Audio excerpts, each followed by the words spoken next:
Dear friends, I will now turn to the fourth and final part of the four most important aspects of the criminal complaint I filed some 6 weeks ago and made public at the same time. Thus far, by the way, without any response to either of these two actions. And this is not the best part, as we have come to realize after some investigative journalism and a little bit of lawyers' work to follow up on that investigative journalism. I had always felt that the kidnapping, being disguised first as a fake deportation and then as a fake extradition, and topped this all off with Judge Schindler lying about it in open court, that this would ultimately turn out to be the crowbar which will pry open Pandora's box with all the dirty little and huge secrets of the completely broken German justice system. But it was only after we had filed my criminal complaint that, through the investigative journalism of Roger Bittel and Katja Wörmer's follow-up legal work, we now have definite proof that this entire criminal proceeding against me had from beginning to end been a fake proceeding to camouflage, to disguise the fact that in reality it was the German government, or rather its handlers, that tried to take me down for political, if you want to call a monster's motivation that, for political reasons. In reality, they are committing every crime they can to make sure that the international public will not understand that Corona was a well-planned test pandemic whose purpose was to see if through psychological mass manipulation and outright psychological terrorism, they could get a majority of the people to pseudo-voluntarily participate in population reduction, the destruction of their economies, and population control for those who survived. Let me start this statement off like an opening statement in court. As you will see after you have listened to what actually happened, after you have looked at the actual facts of this fake case against me, after you have seen what is in the prosecution's, albeit incomplete, case file, and after you have seen how both the prosecutions and the courts, albeit inept and bumbling attempts at making the kidnapping in Tijuana, Mexico, appear to be first a deportation and then an extradition, and after you will have taken note of the fact that Judge Schindler went so far as to brazenly lie about all this in open court, you will have no doubt that that kidnapping served only one purpose: to, under the guise of fake criminal charges, conduct a political witch hunt combined with lawfare to take me down so that I would not be able to continue with my work exposing the pandemic, and then, with the help of our international group of lawyers, hold everyone accountable who is responsible for the crimes against humanity committed. If you add to these findings the fake arrest warrant and the illegal replacement of the original fake charges with new fake charges and the abrupt stopping of the trial, in effect that's what happened, and the denial of a fair hearing, the refusal to hear the defense's witnesses, then I am absolutely certain that this is the exact conclusion that you will arrive at. It's a political trial. Now, as two countries, or representatives and agencies of both Mexico and Germany, participated in this kidnapping, it at first glance looks like a case of international state terrorism. But this is only what it looks like at first glance. When the fog from the monster's fog machines clears, I believe we will all slowly but surely see that this is not about Germany and Mexico and German and Mexican representatives and agencies at all. Rather, it is about those monsters who are pulling the strings of these German and Mexican representatives and agencies from behind the scenes because they think they own these German and Mexican representatives and agencies, if not the entire countries of Mexico and Germany, and can make them, like puppets, do whatever they want them to do without the German or Mexican people having any say in this. Now, what an odd coincidence it seems that exactly at this moment in time, Viktor Orban of Hungary has made public the infamous George Soros' secret plan to, with the help of his criminal NGOs, flood European countries with 1 million asylum seekers and other refugees per year from the war-torn North African countries and from the war-torn countries of the Middle East, to first destabilize those European countries and then, as a solution, present them with the utterly corrupt EU leadership as a mini one-world government, an EU government, with no national sovereignties left for any of the EU countries. In other words, apart from my case, or maybe through my case, we are now seeing the bigger picture clearer, and now even some of those on the other side of the fence are asking themselves, did Angela Merkel only do George Soros's bidding when she opened the borders of effectively all of Europe in 2015? And did she only do Bill Gates's bidding when she told Germans to destroy their economy and their health for the greater good, that is, to fight the monsters pandemic? These are, of course, only rhetorical questions, as you on this side of the fence all know all too well. Even though this statement will only focus on the issue of my kidnapping, the fake deportation and fake extradition, the lies of Judge Schindler, and the scandalous leading role that both the German State Department and the Secretary of the Interior played from behind the scenes in this tale of the self-destruction of the German judicial system, I believe that it also gives us the opportunity to catch more than just a glimpse of the monsters who are pulling the strings from behind the scenes, of course. In fact, the totality of the evidence we have been able to gather in the meantime, plus the additional info that is coming in from all sides now very rapidly, is more than just a glimpse of evil. There are now so many pieces of the puzzle of evil that I have no problem recognizing very clear patterns of destruction, of covert destruction, not just in the evidence just made public by Viktor Orban about what George Soros did to Europe in order to pursue the monster's divide and conquer strategy, and in the murderous activities of that fake philanthropist Bill Gates, whom my Dutch colleague Arno van Kessel is about to bring down. Most important, however, is that the monsters cannot stay in the shadows any longer. Their covert times are over. Everything is coming to light. And that is exactly what justice needs to kick in, and the boomerangs of justice to find their targets. So let me get into the facts of the case. Let me recount the events as they began to take shape in March of 2023 until the actual abduction on October 11th of 2023.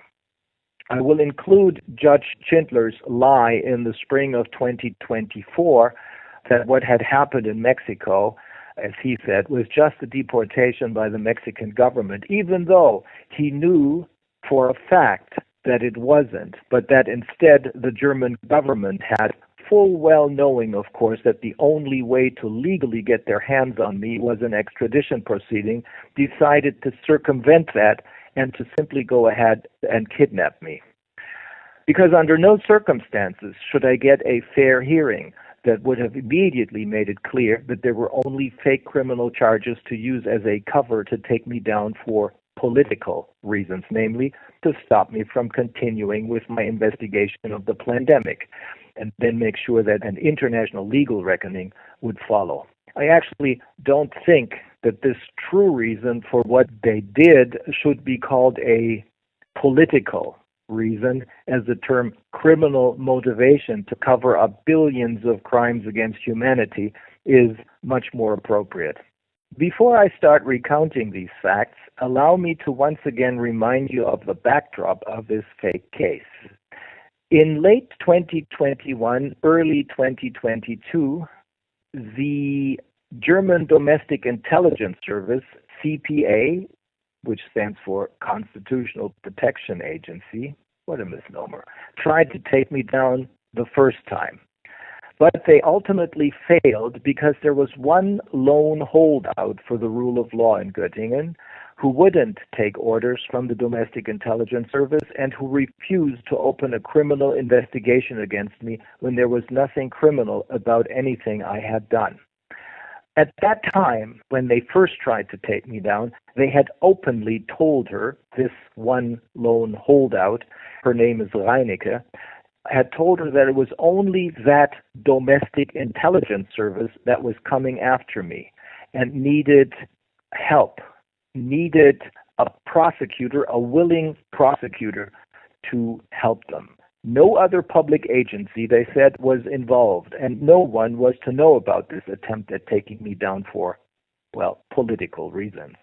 They had done everything to point Senior Prosecutor Reinecke in the right direction by explaining to her that I had made a name for myself as an international lawyer who was openly critical of the anti-corona measures, that I owned my own law firm, and that I had become a member of the only political party that was openly criticizing the government's corona measures, a party which had then elected me as their leader and nominated me for running for chancellor in the general elections of, I believe it was 2021. Without giving Mrs. Reinecke even the slightest bit of a factual foundation for such an accusation, they told her to invent a crime, for example, fraud, or choose the catch-all Nazi crime of violation of a fiduciary duty to take care of other people's money. After they had not made it past that guardian of the rule of law, Mrs. Reinecke, they tried again by setting their crazy secret weapon, the three deeply disturbed Berlin attorneys in motion who had been working for them since late 2021, probably since August of 2021.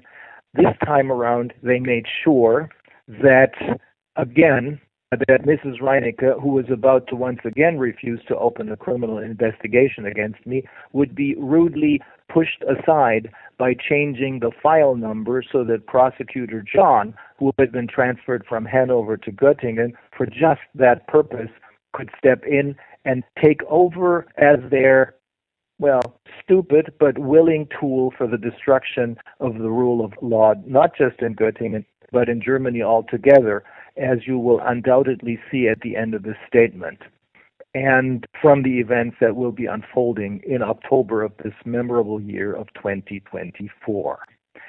And just so that this time around absolutely nobody would be confused as to the fact that the crime that they wanted to nail me for was a brand new one that did not yet exist in the German Code of Criminal Law.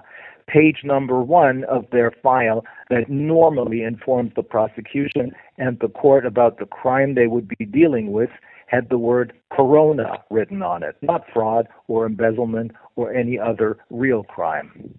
So that is the backdrop of what then started to take shape in March of 2023.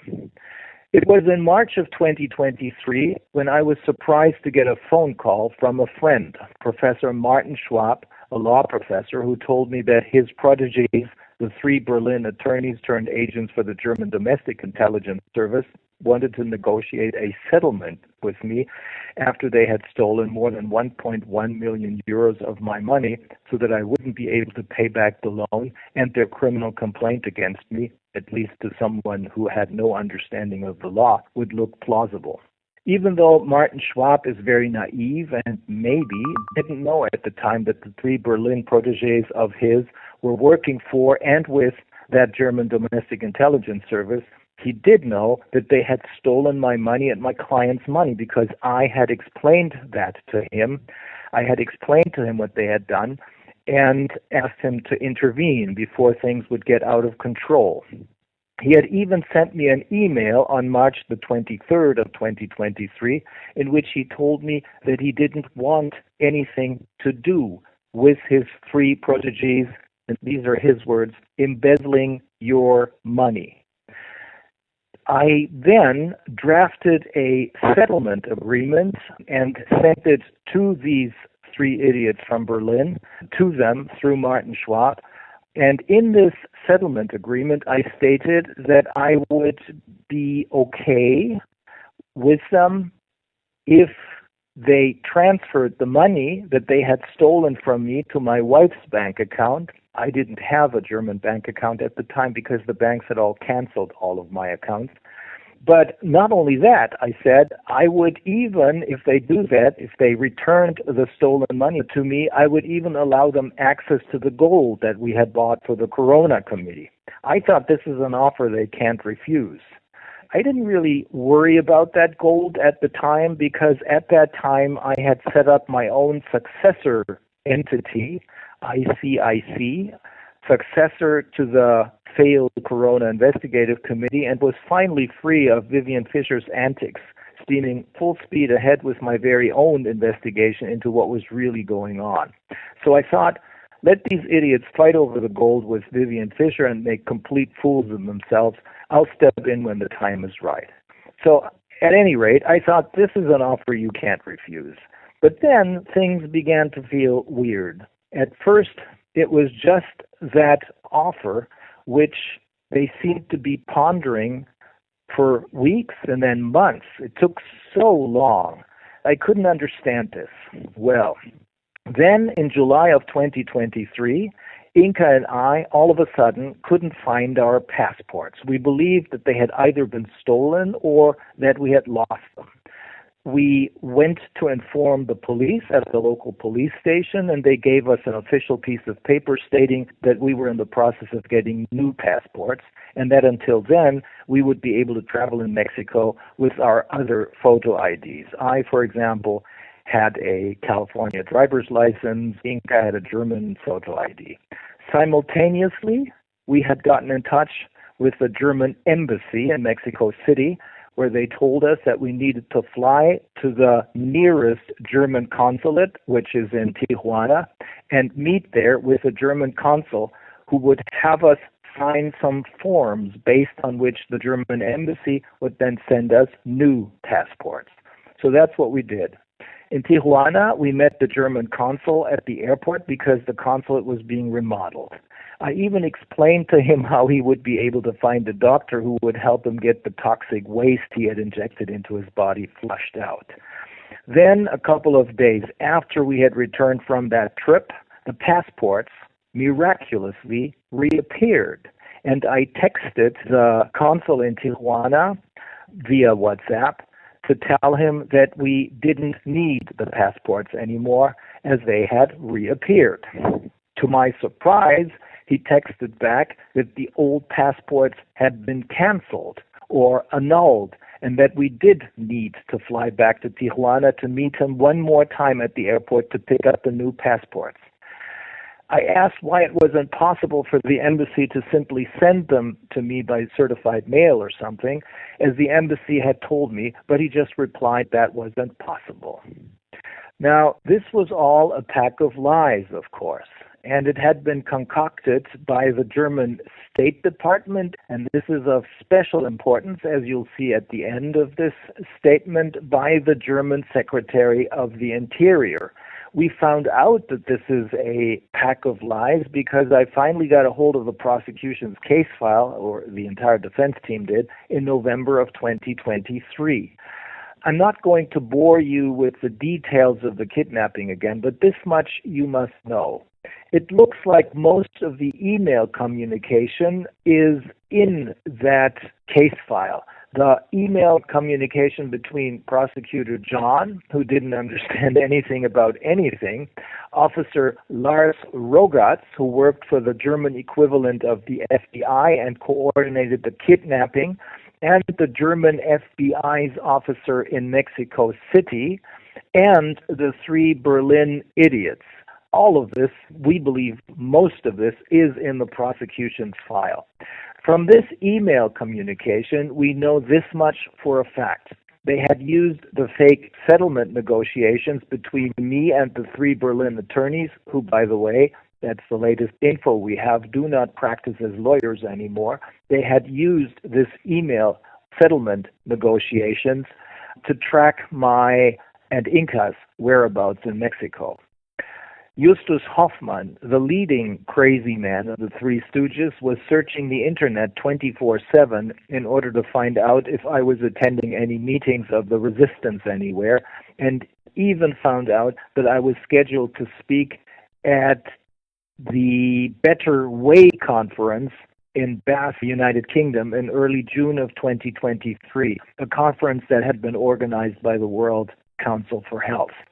He told his handlers about this in an email dated May 22nd of 23, and even suggested that his handlers go there on June the 1st of 2023, because on that day there was a meet and greet dinner scheduled, which crazy Justus Hoffmann said would be used to collect donations, suggesting that this was a perfect opportunity for his handlers to, in cooperation with the British police, take down the entire event and the people behind it.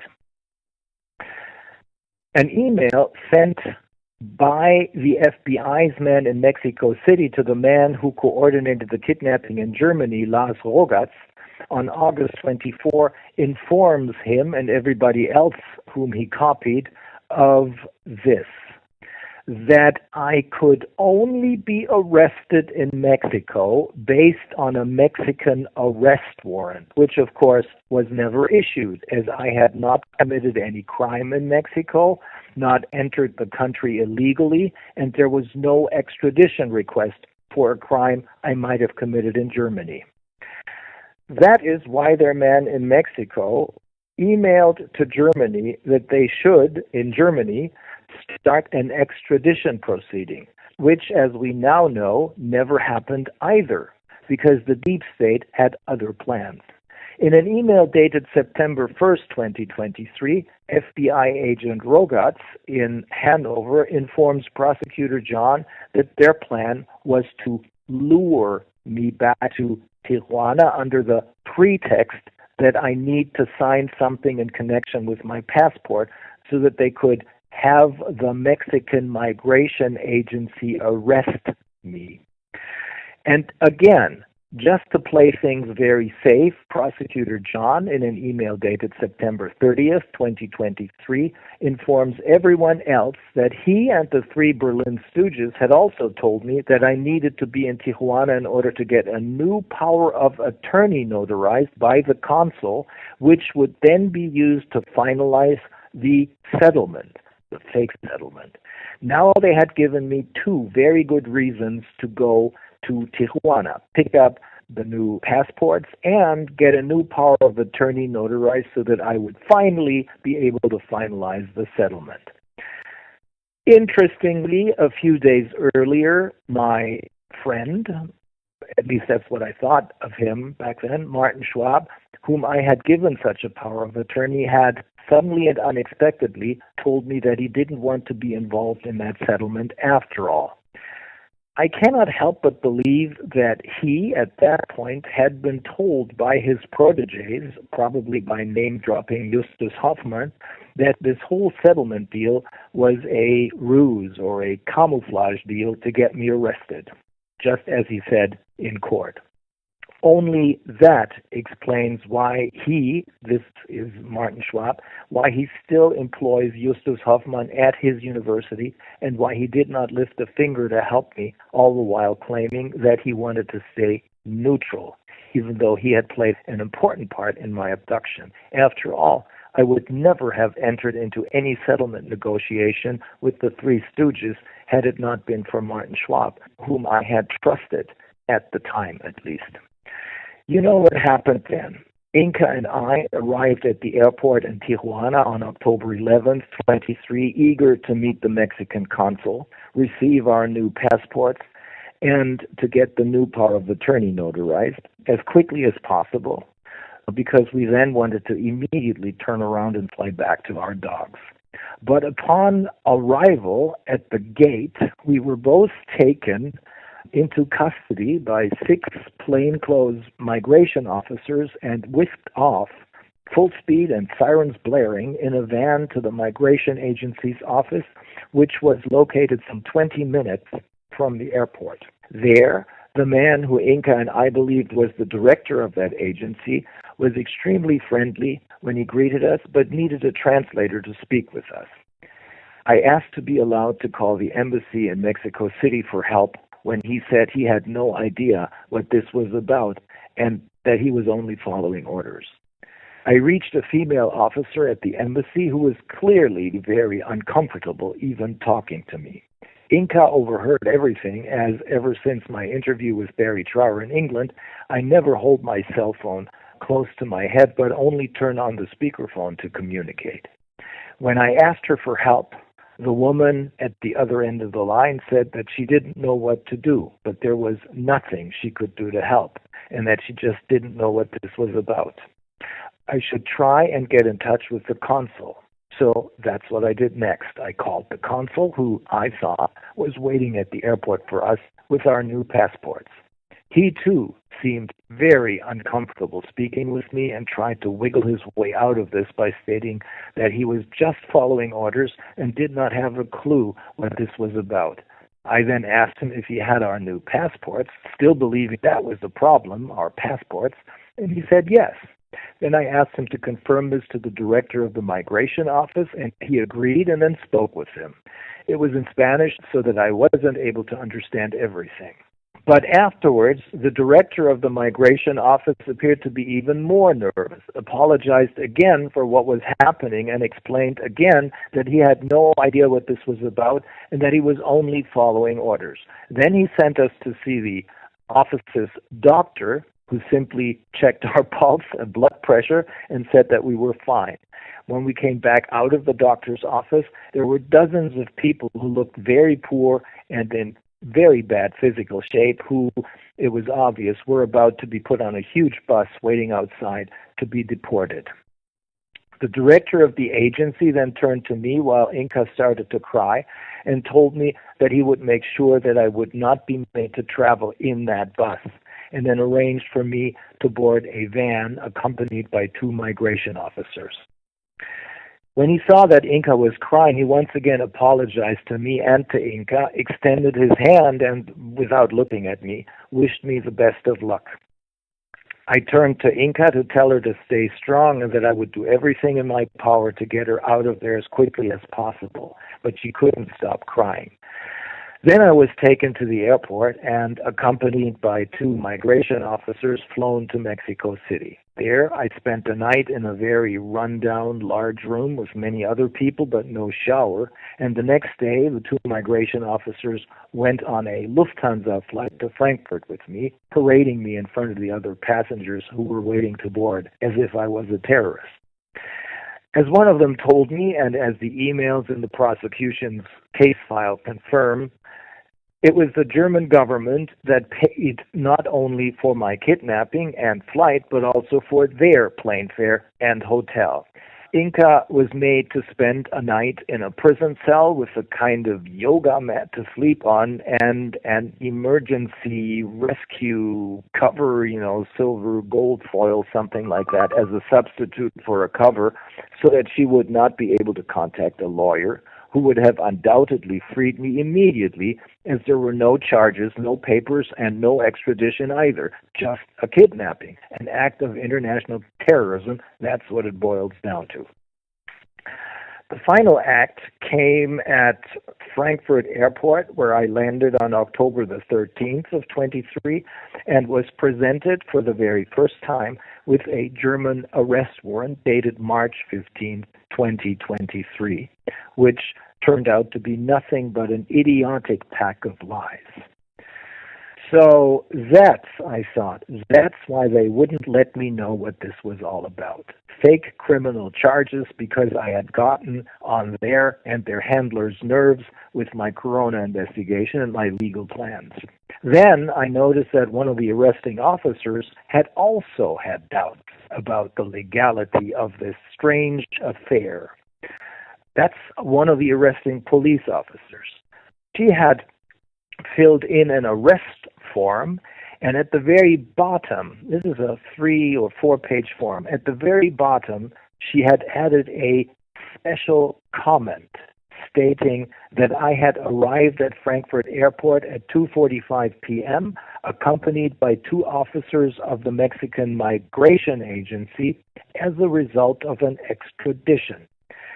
I asked her why she had written that, as there had not been an extradition. She said that she too had noticed that something was not right at all, And that was the reason she had written that special comment at the very bottom of the form. When we then, at the beginning and during the trial, pointed out to Judge Schindler that he was involved in an illegal kidnapping, he pointed to what he called deportation order by the Mexican authorities that was in the file. We told him that, first of all, it needed to be translated into German as a primary rule for all legal proceedings conducted before a German court of law is that the court's language is German. Everybody knows this. This is what you learn in your first semester of law. He refused. Well, at that point, I had resigned myself to the realization that Schindler was just another criminal wearing a robe and that he was one of the puppets of the monsters. Then we translated that deportation order into German and explained to him in great detail that there had not been a deportation. This was fake, as the only grounds for a deportation would have been either that I had committed a crime in Mexico, or that I had entered the country illegally, or that Germany had requested an extradition in a formal proceeding that would have included informing the Mexicans about the reasons for the extradition request in writing and by diplomatic process, and it would have required that I get a hearing so that I could respond to the accusations. We also explained to him that the emails in the file clearly showed that this was a kidnapping, as the German equivalent of the FBI had even been informed about the fact that I could only be arrested in Mexico based on a Mexican arrest warrant, which didn't exist, and that in order to get the Mexicans to issue an arrest warrant, if I had neither entered the country illegally nor committed a crime in Mexico. So if they still wanted me arrested, then the German authorities were required to formally and in writing and by diplomatic process request my extradition. Judge Schindler didn't care. He simply followed his orders, as had become apparent to everyone in the courtroom by that time, ignored everything we said, and insisted that this was just a deportation, which he didn't need to worry about. Well, now he will find out that the simple but fake deportation will not just destroy his career, but also has the potential to bring down the entire German justice system, at least the entire German criminal justice system, starting in Göttingen. But there are other places. And this brings us to the final part of the statement, to the question, what are the legal consequences of such a kidnapping? I do not want to have you undergo a kind of complicated set of legal gymnastics, but I will give you the basics of the applicable law.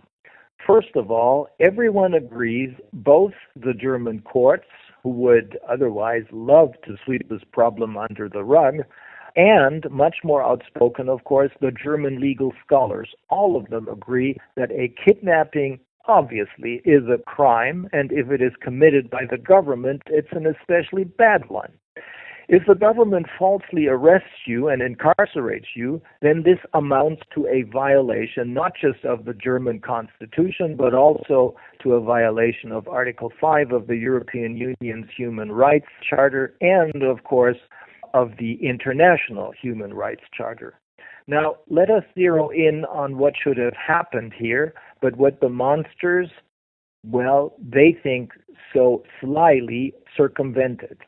They should have requested an extradition from Mexico by first filing all the necessary papers with a German district court and then, through diplomatic process, formally asking Mexico to extradite me because of the charges in these papers.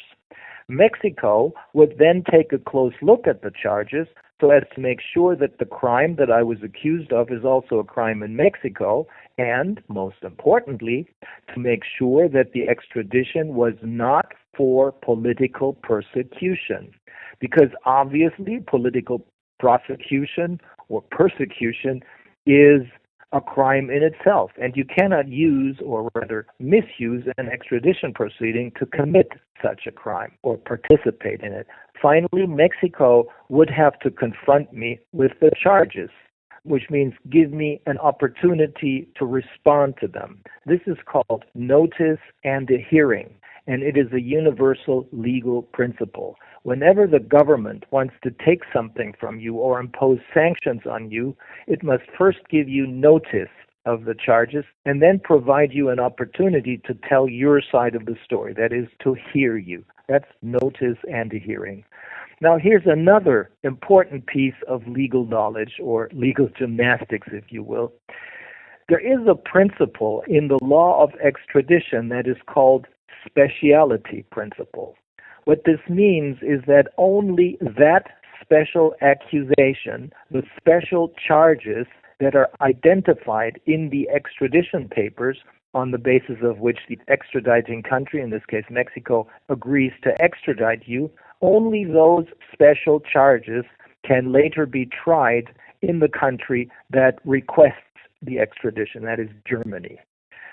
For example, if the extradition request is based on the charge of fraud, and Mexico agrees to extradite me on this special basis, fraud, then they cannot put me on trial, the Germans cannot put me on trial in Germany later for murder or anything else, only for fraud. That's what this speciality principle means. The Germans are barred from putting me on trial for anything else but what Mexico agreed to extradite me for. And this result is generally agreed upon, both by the courts and by all legal scholars. The German judiciary can only get past this obstacle if the Mexican authorities later agree that I can also be put on trial for that other crime which was not mentioned in the extradition proceeding. And this directly leads to the answer to the question, what must happen if there was no extradition proceeding at all, not even a botched attempt of an extradition, but pure and simple and outright kidnapping?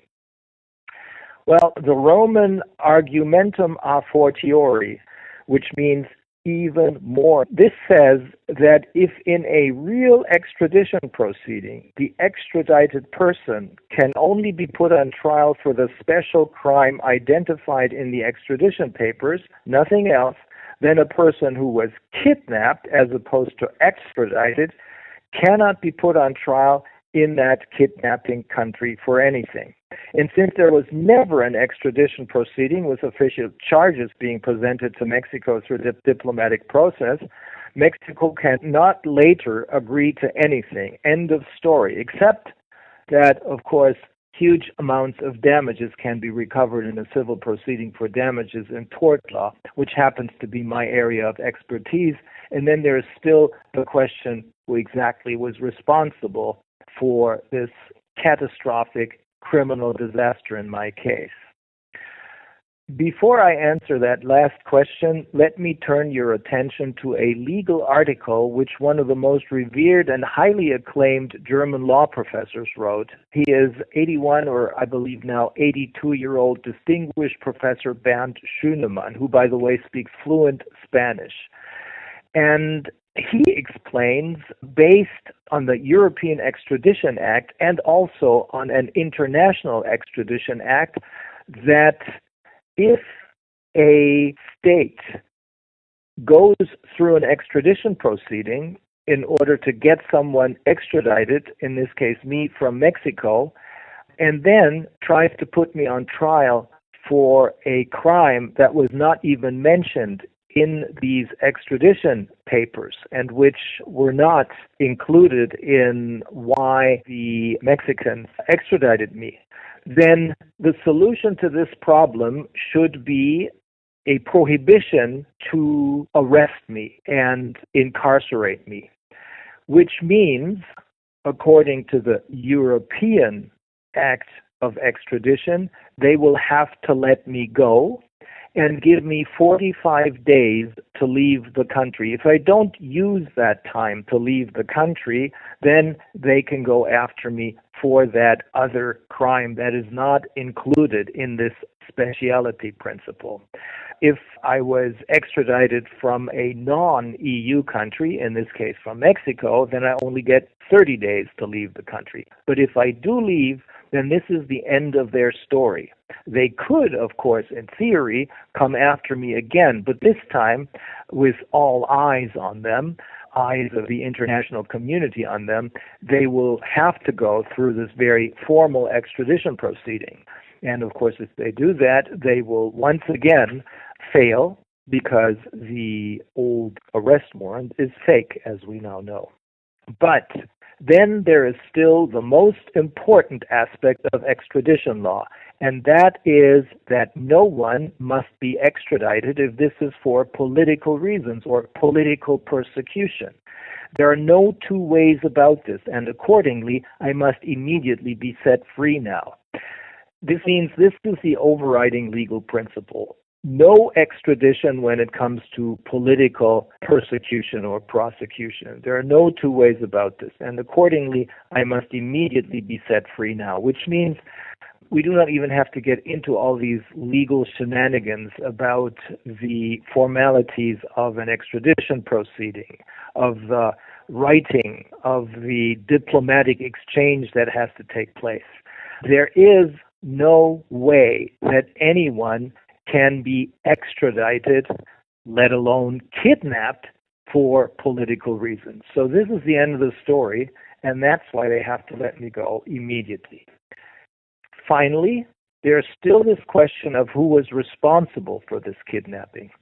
Due to the investigative journalism done by Roger Bittel, it is now 100% certain that not only was there no deportation, but of course, as I just explained in great detail, there was no extradition either. Roger Bittel doggedly went after every German and Mexican authority and agency, and finally the Germans were forced to admit that in 2023 no extraditions were conducted from Mexico. So there's the official confirmation. But he also found out that officially the German Department of State had been in charge of my fake extradition or kidnapping. And when Katja Wörmer, my attorney, finally got in touch with them, the Department of State, weeks ago, they admitted that they have a file on my case. She asked them, in her capacity as my lawyer, to send her a copy of that file, but they have been slow-walking her to the point at which it is now clear, beyond any reasonable doubt, that they are refusing to provide the defense with this very crucial piece of evidence. The question is why? And the answer is easy if we take into consideration that this whole fake case and fake proceeding was started by the German Domestic Intelligence Service, CPA, the Constitutional Protection Agency, and conducted by the BKA, which is the German equivalent of the FBI. Both agencies follow the orders of the German Secretary of the Interior. They are the most important tools of terror, I should say, of the Department of the Interior. They do not belong to the Department of Justice, as one should expect in a normal extradition case. And that is exactly why the Department of State refuses to hand us the file they have on me. Because this will, without any doubt, reveal that it was the Secretary of the Interior or her handlers from behind the scenes who ordered my kidnapping. And for what? Well, quite obviously for political reasons, of course, as is evident from the prosecution's case file and has now become an open secret to keep me from continuing with my corona investigation. Now, let us see how the now former Secretary of the Interior and the President of the German equivalent of the FBI, Holger Münch, respond to this. Remember that it was my father who trained him as a police officer in Bremen many years ago. And now let us see how the now former Secretary of State, Annalena, responds to these charges, but also how the UN respond to these charges, as Annalena is now the President of the United Nations General Assembly. There are, of course, more skeletons in her closet, but this one, the kidnapping, will break that camel's back too. How will she explain that she, as the German Secretary of State and a self-appointed, brilliant international lawyer, as she claimed, was instrumental in kidnapping a German national in Mexico for political persecution. Good question. So why is this case of kidnapping under the guise of fake criminal charges to stop me from continuing with my work of exposing the pandemic and then bring the monsters and their puppets to justice such a scandalous case, at least in Germany, but also embarrassing for a host of other countries? Because, as Bernd Schünemann points out in his article, such a practice of kidnapping innocent people from other countries not only puts a huge stain on Germany's legal system, but it threatens to destroy the German people's faith in their judicial system altogether. And this is crucial at this time, as even according to the mainstream media, the Germans have lost all faith in their legislative branch and in their executive branch. If they now lose all faith in democracy's last line of defense, the judiciary, the system will undoubtedly crash. And that can happen overnight now. So on this note, I'll end, and I'll let you decide if this is good news or bad news. As far as I'm concerned, I believe it is good news, as we are now ready to roll into a new bright future, at least a new bright future for us real humans on this side of the fence.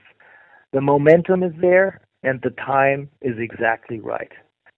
For some strange reason, I just remembered Amy Winehouse's song, Valerie. I love that, written by Mark Ronson. It was probably because the new song by Mark Ronson featuring Ray, Suzanne, sounds soothingly and reassuringly a lot like Valerie. But in the context of this statement, Sade's song, Smooth Operator, also came to mind. At any rate, I'll say, let the good times roll from now on. Thank you, and see you all very soon.